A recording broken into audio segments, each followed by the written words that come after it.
ልጆ ጣፋጭ ነገር ሲጠይቀው ምን ይሰጣሉ? ከረሜላ ወይስ ቸኮሌት? ቆም ብለው ያስቡ። ይህቺ ተአምረኛ ፍሬ ለልጆ ያላትን አስገራሚ የጤና ጥቅም ካወቁ ምርጫዎት ይቀየራል። ሰላም፣ ዶክተር አንዋር ነኝ በአውስትራሊያ መካከለኛ ክሊኒክ የህፃናት ስፔሻሊስት ሐኪም። ተምር ለልጆ ጤና ቁጥር 1 ምርጫ ነው። እንደ ሰው ሰራሽ ስኳር ልጆችን ለጥቂት ደቂቃ አነቃቅቶ ድብርት ውስጥ አይጥላቸውም። በጣም ንቁና ቀልጣፋ እንዲሆኑ ያደርጋቸዋል። ለአእምሮ እድገትና ለትኩረት ወደር የለውም። ልጆ በትምህርቱ ጎበዝ እንዲሆንና የማስታወስ ችሎታው እንዲጨምር ትልቅ እገዛ ያደርጋል። በብረት የበለጸገ ስለሆነ ደም ማነስን ይከላከላል።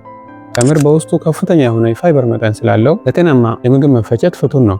ለጠንካራ አጥንትና ጥርስ ግንባታም ወደር የለውም። ታዲያ እንዴት እንስጣቸው? በቀን 1 ወይም 3 ፍሬ ብቻ በቂ ነው። ለብቻው እንደ መክሰስ ወይም ከጁስ እና ወተት ጋር በመቀላቀል መስጠት ይችላል። ተፈጥሯዊ ጤናማና ጣፋጭ የሆነውን ተምር ዛሬውኑ ለልጆ መክሰስ በመስጠት ጤናቸውን ይጠብቁ። ተጨማሪ የጤና መረጃ እንዲደርሶ ልጃችንን ፎሎ ያድርጉ።